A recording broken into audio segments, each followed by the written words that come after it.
Hey, what's up, Young Kings? Time for your more motivation this morning. I'm doing it mobile. I'm at the rest stop in the last one in Missouri. Had to make a road trip, be attending a pre-command command course. So it's at Fort Leavenworth, Missouri, Kansas City. So I'll go out there for 2 weeks to get some additional training on how to be a commander. So interesting time going out there. The thing about this, and I decided just to pull to the side and do kind of a mobile morning motivation. Going out there to this pre-command course, it's kind of interesting because I've been in command just coming up on over a year. So in reality, sometimes your education won't match your experience, and you're going to be required to perform and do things even in absence of knowing exactly what the right thing is to do. So if you wait till you're ready, then you're going to be too late. So if you're waiting for the ideal situation and circumstances to happen, there's a good chance that you'll be waiting a long time and you'll end up being beneath your potential. There are some things you're going to have to step out on and do kind of OJT, on the job training, and you're going to have to use accumulation of things that you've experienced up until that point, just your intuitions and your ability to just work hard and be determined to make that situation better than what you found it. And that's one of my objectives in anything that I get involved in, is to make sure that if I'm involved in something, it should be better once I leave than it is before I got there. So it should be at a better state. So I'm going to this pre-command course. It's where the battalion level commanders, lieutenant colonels, and sergeant majors come to learn how to command troops and how to lead people in different directions. So should be interesting. Meeting up with some peers from different states, from different components, different backgrounds, and see exactly how they do things. So there's a lot of parallel learning that I get from my peers. I'm the type of student that I enjoy learning from people other than the instructor himself or herself. So I think there's value in the cumulative learning of people around you as well. So looking forward to meeting new people, getting an idea of some things that work for them and some things that hadn't worked for them. So be down in 2 weeks. I'm driving there, obviously. They recommended that we drive, and it's about 11-hour drive. So I'm about 10 hours, 10 and a half hours in. So I got about another half hour, and actually I'm going to stop in Independence, Missouri to check on my brother, my older brother, Brian. Go hang out with him for the day. My class doesn't actually start until tomorrow. It's when I got to go do a COVID test.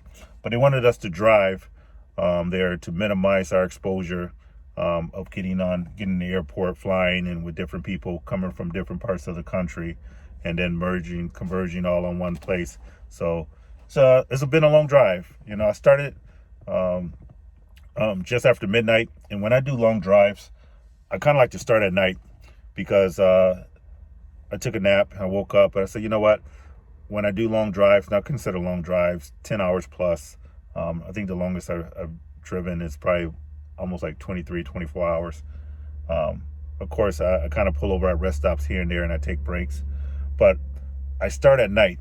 And the reason I start at night is because at the beginning of the drive, I'm most alert. And then as I start to get tired, around that 8, 9, 10 hour mark, then it's 8, 9, 10 in the morning and the sun is up. So it feels like I'm supposed to be alert. I'm supposed to be up and I'm less tired. As opposed to starting in the day and then getting to that 8, 10 hour mark and then it's dark outside. Now you got your tired and it's dark and your body wants to shut down. So we're now, it's light outside. My body feels like it wants to be up. And so it feels like a normal work day. So I'm probably going to have some increased bags for a few days. You can notice when I don't sleep well, my bags increase. I'm going to start looking for some things to work on those things. But I thought it'd be essential for me to get on here and do the more motivation because I was driving here, as I indicated. And the thing came to my mind is like, who's driving you? Like, I'm on the highway and I'm in my car and it's just me. And there's people that's in other cars, they're going different destinations. And the thing about me is I got a lead foot. So I have a habit of going in excess of what the speed limit is posted. So I think, hopefully don't none of y'all work for the law or trying to penalize me, but I think I got up to about 100, 105, and I didn't even know it. It's not like I'm just trying to speed, but at nighttime there was nobody on the road and I'm just cruising, and it was just like I had to look down. I was like, oh, I'm doing about 105. Let me slow down a little bit. And the car, I got a Volvo, it just kind of floats. It just kind of goes. So I had to be mindful to actually check the speedometer to make sure that I'm not doing excessive speed, because when I do 70, it feels like I'm crawling, it feels like I'm doing nothing. So the point about, stopping and doing this is like when you're driving far, sometimes I pace cars or cars pace me. And I mean, like, I'll see a car that's flying and I might have been doing 80, but they'll come past me, and then I'll speed up and get behind them just so I can kind of use them as a pace car just to be going. But the thing about it is, like, I have a predestined destination where I know where I'm going, and I have a time frame in which I want to get there. And me getting behind them and following them, it's going to accelerate it to a point. But it's been several times that I've been following somebody for a good portion of time, and then they veer off and they're going their direction, and I got to continue down my path. I was like, that's like it is in life. Like, no matter where you are, you got to be in the driver's seat, driving your life, driving your car, and to make sure that you get it to your appointed destination. There's a lot of exits along the way. People may start off with you in some things, but they may get off on an exit. You may get off on an exit. Like, there's several times I have to fill up for gas. So there's sometimes I have to pull over and stop and fill up. And there may be some times in life that you have to pull over and get recharged so you can continue down the path towards your success. But don't be a passenger in this vehicle called life. It's time for you to take life by the wheel and be driving. And you got to make sure that you're on track to where you want to go in your destination. There may be some people riding with you, and you got to make sure they're going to the same destination you're going. There may be some people you're following. There's, like I said, got drive a Volvo. There's plenty of cars out on the road. They're a lot better than mine and look a lot faster and probably drive a lot. They're a lot newer. But there's a lot of cars that are not as nice as well. So you're not going to be always the best or have the best, but it's about knowing, being able to utilize your skill set to get where you're going. So there's going to be a time where you need to go straight. And this is still the battle of self-discovery, because it's discovering your journey and your destination, and where you're going, and not being a passenger and just going with somewhere else. And I'll give you a brief detour, and I'm not sure how long this video is going to be, but I remember about a decade ago going on a vacation with a friend, and it's for the first time that I've been on a vacation or somewhere where I didn't drive and I didn't have my vehicle with me. And I remember getting there and I felt like I was handicapped, because we got to the destination to have a vacation, and then the individual who drove was kind of on a budget. And I'm not saying there's nothing wrong with being a budget, but I was on vacation. I wanted to go out and do different things. And the individual's like, nah, I don't feel like doing that. Nah, we just call it good. I said, we'll call it good. But it was his car, so there were several things that I wanted to do that I didn't have access to do or availability to do because it wasn't my car. I wasn't in control. I wasn't driving. And I think about that. That's like a lot of times in life. It's like there's things that you probably want to do, and that you want to have access and be able to do, but you're not the one driving. You got other people telling you what to do and what they think you should be doing, and they're restricting your ability to do exactly what you want to do. So the bottom line is be your own driver. Don't let nobody drive you, and make sure that when you get on your highway, there may be times where you slow down. And there's a few times I've seen some police in the median, that caused me to drive a little slower than I had indicated. So there will be some hazards to going fast. You won't always be able to do the 80. But the thing about it is just continuing on your journey in life. So that path of self-discovery is still there. And we're talking about the Operation Restore the Lion King because it's about being true to yourself and returning back to your kingdom. and being a king in your own land. Meaning like Simba, when he was going through the thing, when he was out in the wilderness and doing a Kuna Matata, they didn't recognize him as a king. He wasn't acting like a king or anything of that nature. But it wasn't until Rafiki came and got him that, and encouraged him to return back to his home to be a king.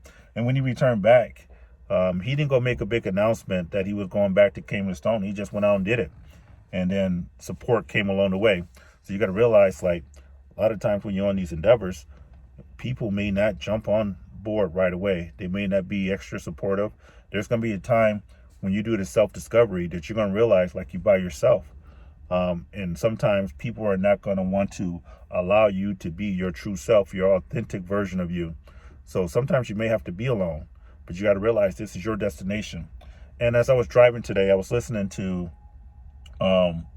this video by Les Brown, motivational speaker. If you haven't heard of Les Brown, you really need to go listen to this guy. He's extremely encouraging. He's been through a lot of his life, loss of homes, loss of businesses, divorces, and various, fired from various different employments. So, I mean, just a very motivational speaker. And he was given the analogy, he gave a short story, and I kind of recited, like I said, came from Les Brown. He recited from someone else. So I don't know the original author of this, but he told about a builder. A builder had been building homes for like 40 years, 30 or 40 years. And this was his profession. And he was coming up to the retirement age where he was just at the end of his line. He didn't want to build houses anymore. So when he got to the end at the 40 year, the owner of the company came to him and says, look, before you retire, I need you to build one more house. And, he's kind of disgruntled. He's kind of burnt out. He just wanted to go off into the sunset and not do any more houses. So as he's building his house, he found himself cutting corners. He didn't use the top quality material. He was doing some things that were barely the standard, but it wasn't indicative of the skill set that he has developed over the 40 years. It was just something he was just doing it just to get through, just to going through the motions. So he found himself, like I said, cutting corner. He was using inferior products and just kind of throwing it together, and cutting labor costs by not hiring the best and just making sure that he did just enough to get by to say that he completed the job. So after he completed the job haphazardly, he goes to his boss and says, look, I'm done. That's my last house I'm building. And the owner of the company handed him the keys, and he said, hey, that's your house. Thank you for 40 years of service. Hope you really enjoy the house. And then the guy who built the house, he felt like, wow, if I had known that this house was going to be for me, I probably would have put a little more love and attention into it, and I would have probably used some better materials and stuff to build this house with. And the reality of it is, it's like this goal of self-discovery, we're building our house. Like, when we get to the end, this is the temple that we're living in. This is our house we're building. So self-discovery, we're learning, and if we're not using the best materials, and we're not investing the best energy into ourselves, then we're just like that builder doing things haphazardly. And then when we get to the end, we're going to be wishing that we would have done better. So in this path of self-discovery, you got to realize, like, hey, this is for you. And it's not for you to be selfish, but it's for you to inject every ounce of talent that you have. Like, you ought to go to the grave tapped out. There's no use for potential in the afterlife. Like, potential is to be realized on this side of the grave. You're not supposed to take anything to the grave. You're supposed to be spent. So if you find yourself coasting, taking it easy, then it's time to pull back and reassess what's worthy of your full effort. Because what you're doing right now is not worthy of your full effort, then that's probably not in line with your purpose or where you're supposed to be in life. So this is self-assessment. Assess yourself, because if you cut corners, you're cutting yourself. I remember my mom used to tell me, she used to say, the shortcut is the long way around. Like, you may think that you're saving time, but you're not. The shortcut is the long way around. And another thing, there's a quote that says, if you have enough time to do it again, then you had enough time to do it right the first time. So there's a lot of things that you can learn by being professional, being prepared, and just making sure that you do your best at all times. Because if you don't, it's going to be you that suffers. We're going in a time in our country, in our world, where work ethic will really separate you from the pack. Meaning, like, it's not just intelligence, it's about your work ethic and your ability to get things done at an above average pace and, with standard. Make yourself more valuable, whether it be you're an entrepreneur and it's your own company, or whether you're working for someone else. Whatever you're doing, give it your best, because those who get cut will be those who are more towards the bottom and expendable. But make yourself valuable in whatever you do. So just continue to develop yourself and your self-interest, and then do that self-discovery to make sure that you're on top of things. I'm going to get into a few more questions, but I do want to get into a thing. Before I left here to come to school, I tell you what, I was treated like amazingly well by the young lady Keisha that I'm currently dating in this transition period, just meeting new people. And I realized, like, I've never been treated this well before in my life. Like, I come home from work and, some long days at work, I'm working with my lawyer, going through some things. And, I did do one thing. I finally went and adjusted my life insurance. So I pray I live a long life. But I went in and adjusted my life insurance to take my ex off there. So in the event of my untimely demise, that she doesn't benefit with her new family or a new friend, whatever that goes. It goes to my kids. So I had to make sure I did that. And the reason I did that, I remember I had a soldier that had an untimely demise, passed away. I had multiple deployments, come back, and had an untimely demise. And, he had divorced his wife. His wife had divorced him and was seeing someone else. And then he was by to get some of his stuff. And to make a long story short, he ended up getting killed. But the thing about it was this: it's like his life insurance had never been changed. So on the official document to pay out his life insurance, it went to his ex-wife, and who was with the guy who killed him. And I'm not saying I won't speak anything. I'm gonna pray I live a long time, and plus I'm gonna stay strapped myself. But anything, but it was like she was legally entitled to his life benefits, to his health insurance, because he didn't go do the administrative follow-up from making sure that he had concluded all his administrative duties when that divorce happened. And this happens all the time, where people in the military, they don't go back and they don't double back and do that administrative duty to change their life benefits, their death gratuity, and they end up going to someone that they're no longer with or have divorced or not been with in years. But in laziness, they haven't done that. So I wasn't lazy. I went in adjusted and I did that. But getting back on track, I come home and I was working with my lawyer, developing my rebuttal. And I won't be doing that on camera. That's all off. So that's going to be that transparency with mindfulness. I will say this, though. I'm still on my appeal. The findings that, awarded her $3,100 a month, I'm appealing that. I would say this, like, I'm still on that first paragraph of their findings. No, I think I moved to the second paragraph on the first page, and I already have 4+ pages of objections and appeals. So I'm thinking, like, if they got 7 pages, by the time I finish with this, I think my appeal may end up being like 28, 30 pages long. So I just need to make sure that I go through and research various different cases and cite those. And so that's probably the only update that I'll give you until the appeal is finished, because I'm not going to broadcast what I'm appealing or why I'm appealing certain things on there. But there are a lot of inaccuracies that I've been going over with my lawyer, and we're going to make sure we put our best foot forward. And I know the first time I got a little emotional, so I didn't get my best foot forward. But anyways, I come home from work, and young lady, she came over to visit me. She doesn't live with me, but she came over and visit.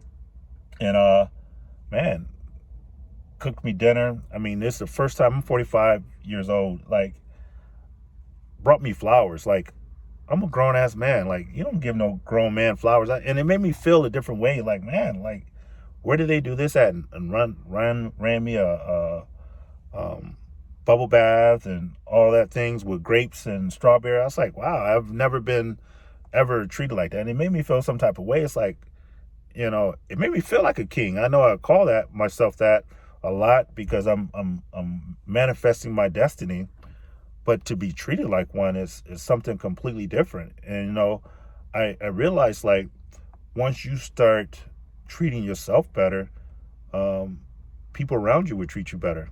Like, there's a saying, I keep saying that my biggest enemy is my enemy.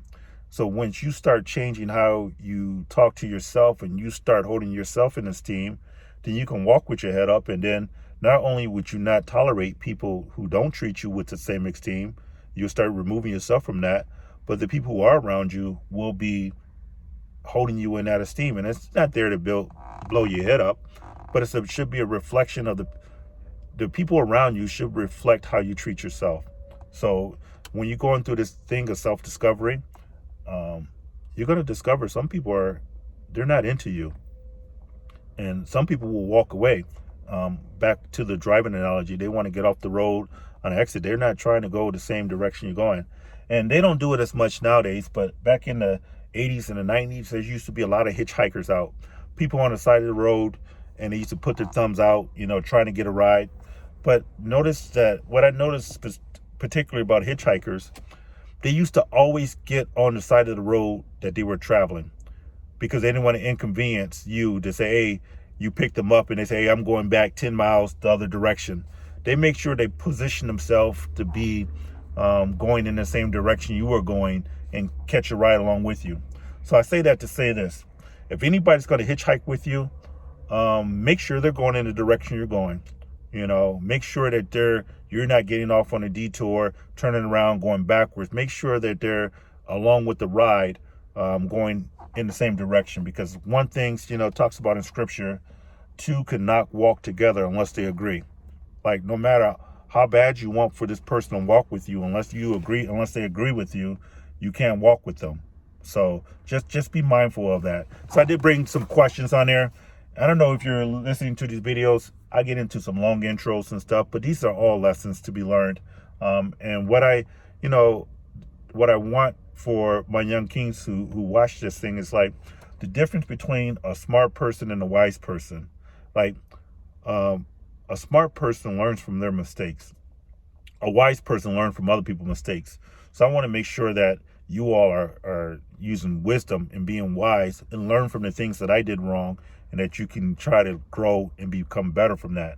I don't want you to be learning from your mistakes and going through and having to bump your head to realize that that wall is hard. Let you see the blood that's dripping off my head, and then you realize that wall is hard and you don't need to bump your head against it, that you can be better. So one of the next question, and we're on question 8 of this self-discovery, and it says, what is something that brings me joy? Like, what is it that you really enjoy doing? Not like what people say you're good at. Like, what is it that internally brings you joy? And I know for me, it's helping people. It's mentoring, it's developing. I enjoy working. I enjoy working out. I mean, those are things that really breathe life into me. So, and I feel different. Like when I sleep in during the day, my day is off. Like, I don't quite feel right. And I'm not the most fit person in the world, but I know, like, working out and its benefit, it definitely brings me joy. The number 9, it says, when is the last time you gave back to others? So you got to realize, like, although this is self-discovery, you're not in the world of isolation. There's a element out there that you need to contribute to a larger good, to a cause that's bigger than yourself.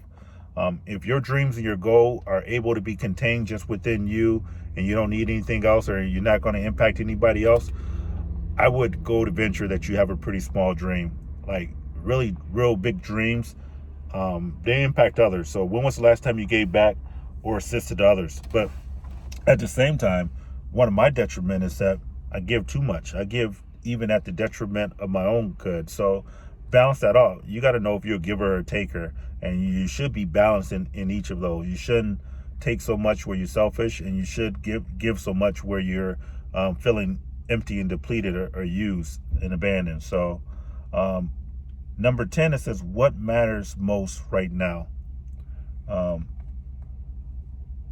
Decide what matters most to you.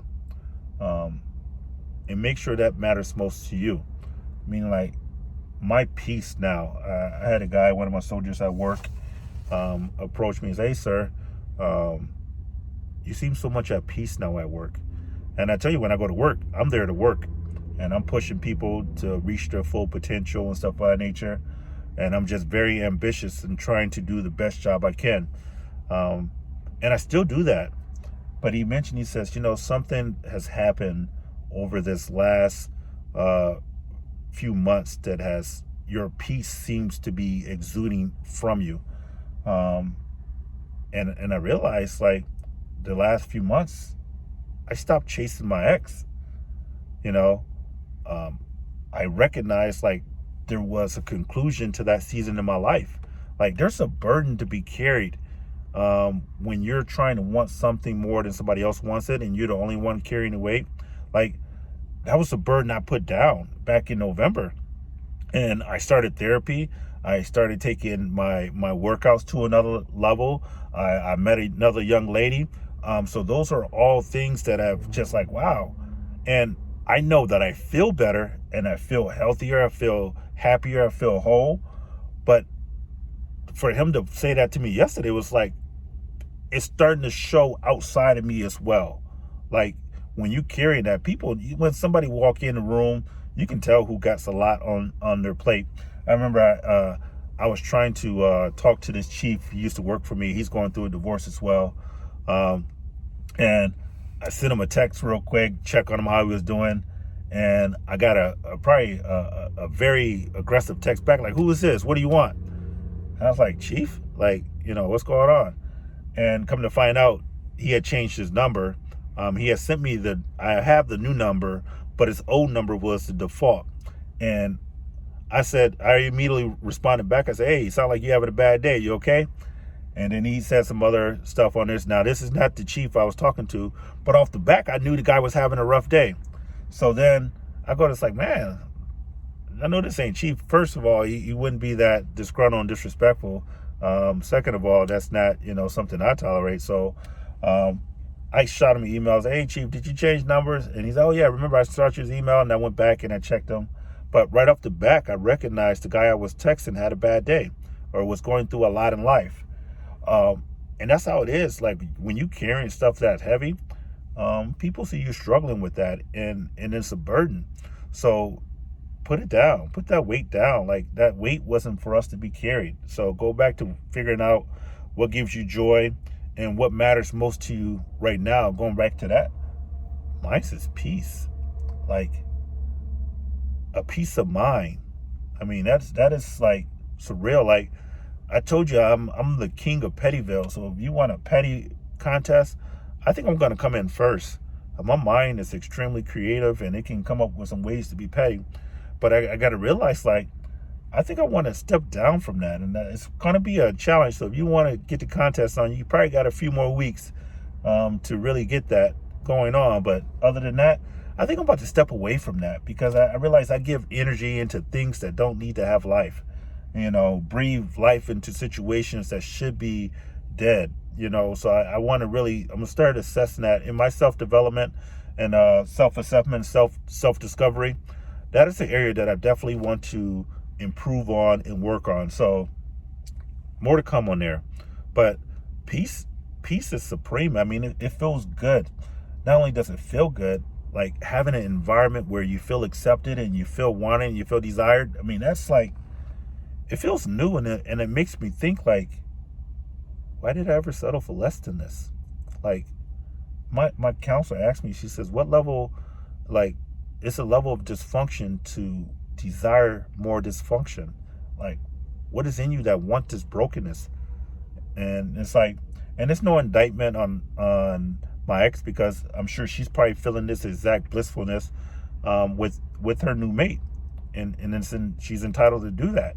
But I didn't recognize this what she was feeling. But now that I feel it, it's like, okay, yeah, I would have stopped fucking with me too to feel this. Like, excuse my language, but it feels great, and it feels good, and it feels like peaceful. So that's matters most to me right now. It's like not letting somebody be ludicrous enough to disturb my peace. Some of you are old enough to recognize that saying right there, but if not, it'll catch up on you. But it's ludicrous to have people disturb your peace. It's like when doing this pattern of self-discovery, man, this is, I don't want to surrender this. Like I talking with my friend Cam, and I mention him a lot because his guy got he's been through a lot of the things that I'm going through, and he tells me his peace is priceless. Like, man, and you may think it's costing you a lot, but man, when you are able to just be okay with you and being okay, it's like, man, that is priceless. And it talks about in scripture that it's better to be in a hole being peaceful than being in a mansion with a nagging wife or with a drip. Just like there's a lot to be said about that. So going up over 30 minutes, I won't get into too much questions, but figure out what matters most to you. And when you figure out what matters most to you, invest energy in protecting that. And there may be some people around you that may not value that as much as you value it, but at the same time, be okay with when they leave, because maybe some people comes in your life for a reason, a season, or a lifetime. There may be a reason they're there to show you there's a better way, or that you need to grow. Maybe there's just for a season. They're just there for this period of time. And then there also are those people that are there for a lifetime, that that no matter, there may be ups and downs in that relationship, but it's just cemented with love that is going to be there for a lifetime. And I know for sure that I have that love from Cam, from Eric, from my brothers. It's not like our relationship is perfect, but at the same time, it's not in question either. They will let me know when I'm wrong, and they will let me know, hey, you could do this better, or no, you were on point, you were messed up, you were tracking on that. So make sure you understand, is it a reason, a season, or a lifetime? And then go through your circle and then start labeling that. You understand seasonal people that come in your life, they're just there to see where they can get. And it's okay for seasonal people as long as it's mutually beneficial. But when it start being one-sided, then that's one thing you got to realize, like, hey, this is your exit, but I got a destination to go to. So be careful who's driving you, and be careful of the house you're building, because it's for you. Be well, young kings.